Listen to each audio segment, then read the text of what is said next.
Welcome to the Marketing Automation Moment podcast. I'm Hannah Kelly. And I'm Mike Maynard. This is Napier's podcast to tell you about the latest news from the world of marketing automation.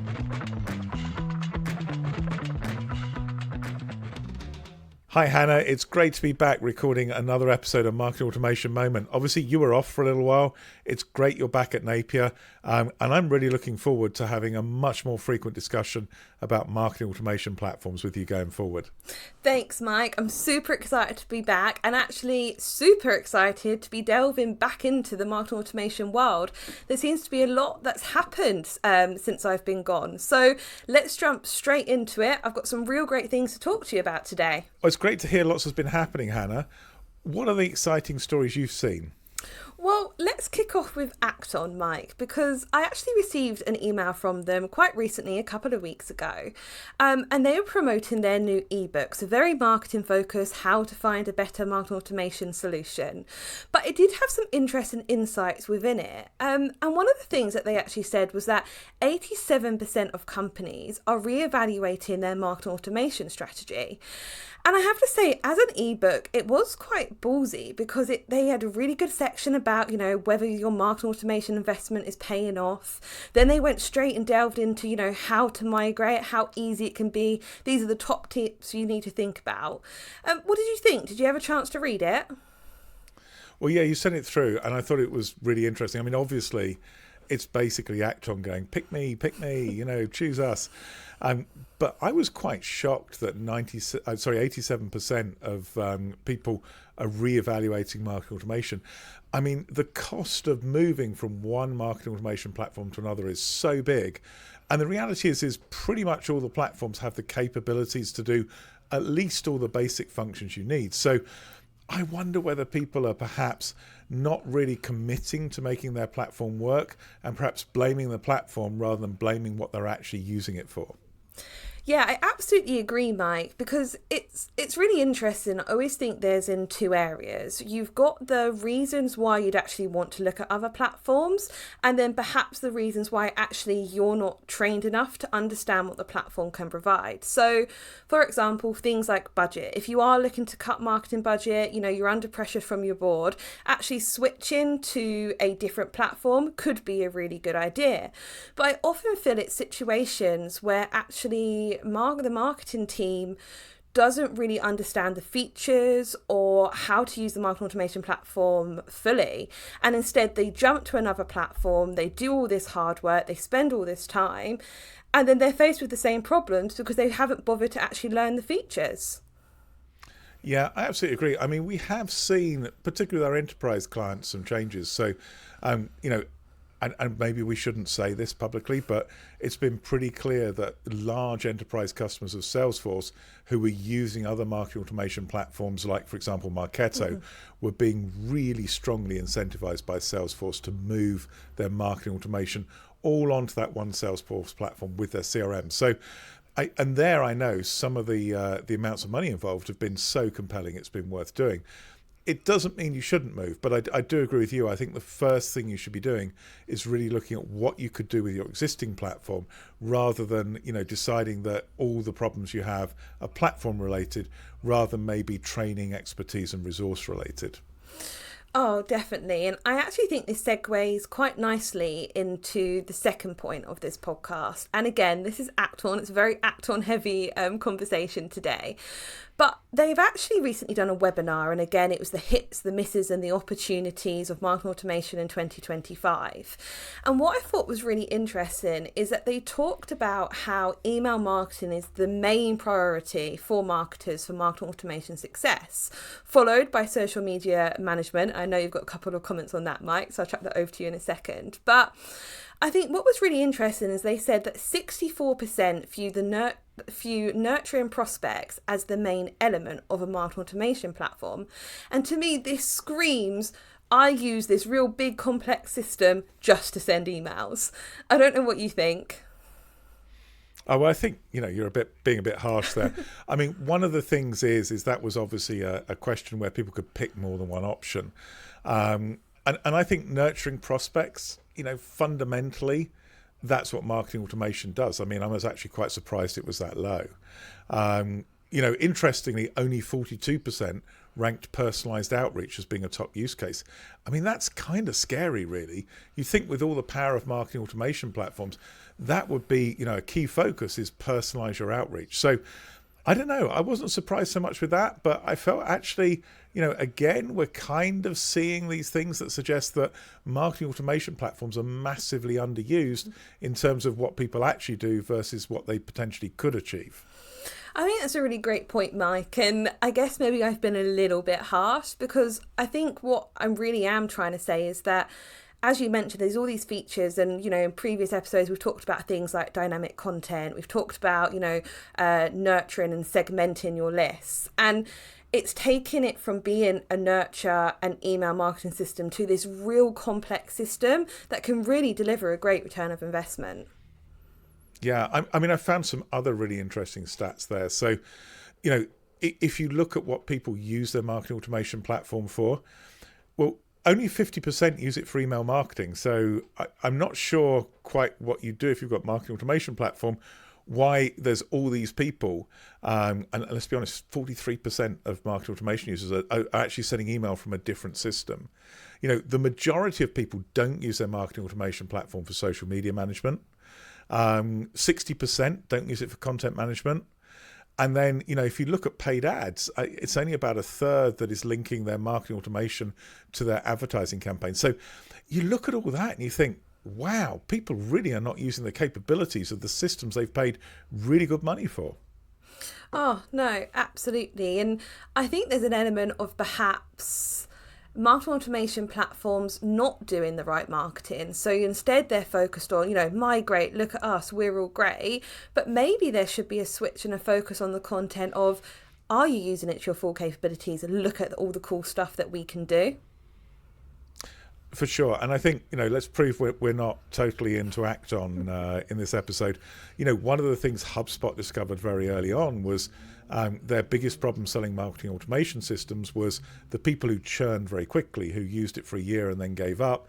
And those were people who weren't using the system. So this is why HubSpot, introduced all the onboarding that now typically all marketing automation systems have.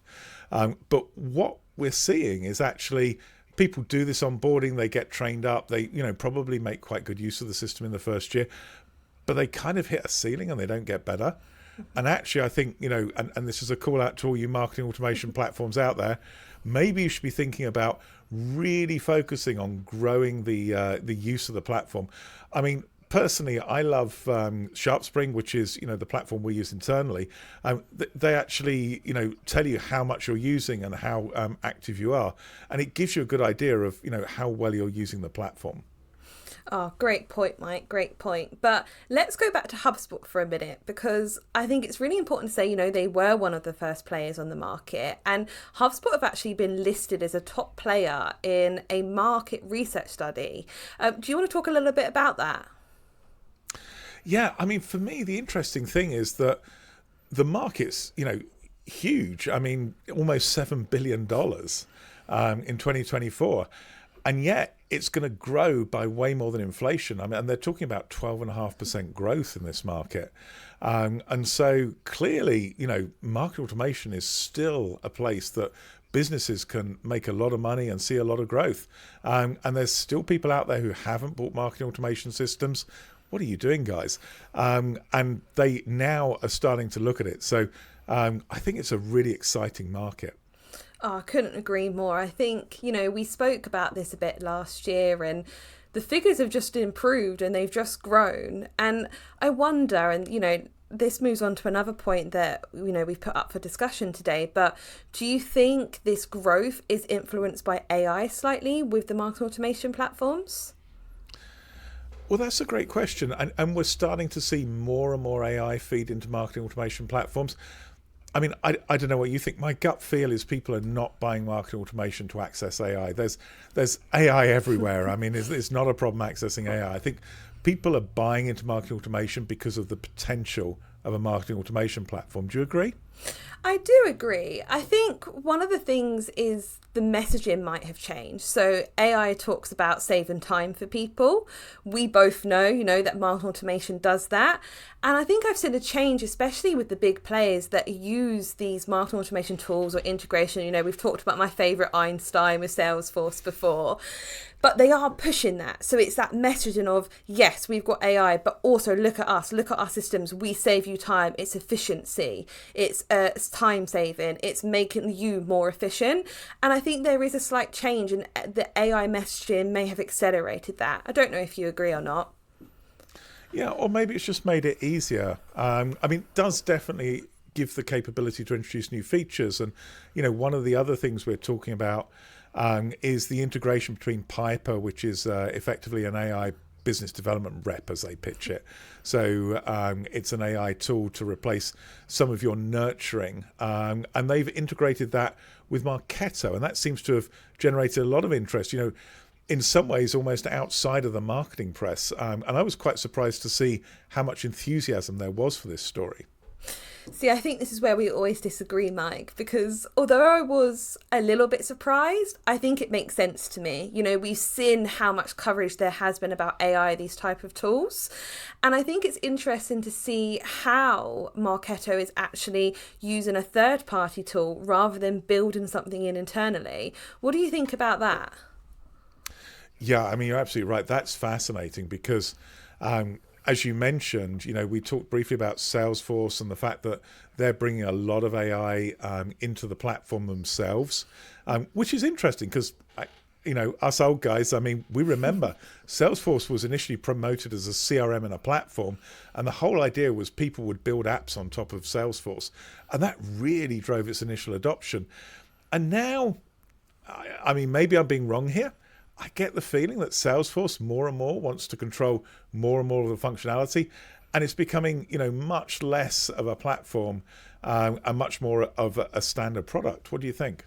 No, I do agree, and I think it'll be interesting to see how Marketo compares. This news about Piper was released really recent, 18th of March, So I think it'll be interesting for us to come back to this maybe in a couple of months and see what the difference is and look into a bit more of why is Salesforce going down this route, why is that better, but also what has happened to Marketo and actually are users preferring this sort of approach. Yeah, and I think also the other thing to see is, how many of us will actually be having conversations with either through email or actually voice conversations with AIs when it comes to the sales process. I think there's areas where that can work. And typically that's, the lower value type purchases.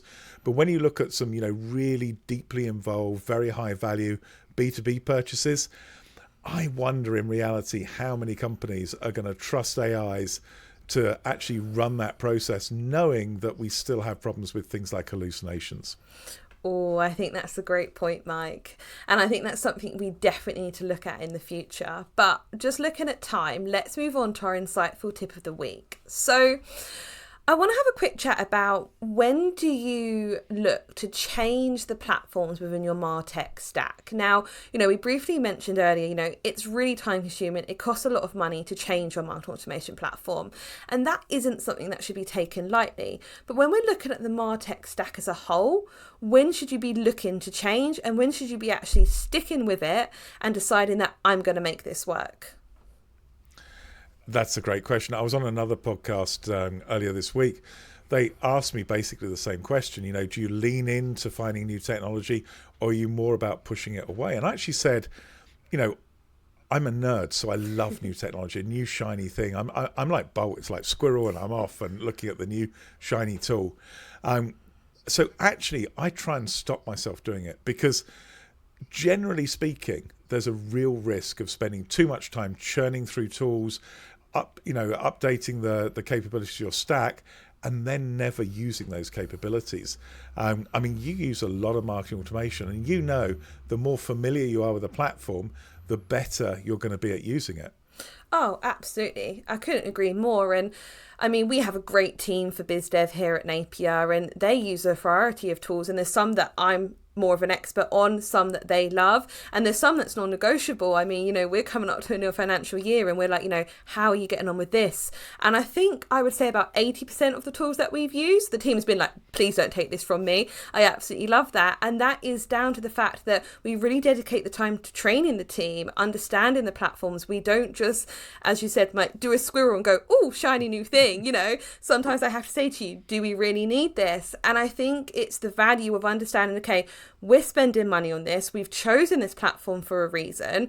We're going to do all we can in the next year to make sure that we're using it properly, because you don't want to be in a situation where your subscriptions renew and you go, oh, right, I had that. And I think that's actually the case for quite a few marketers.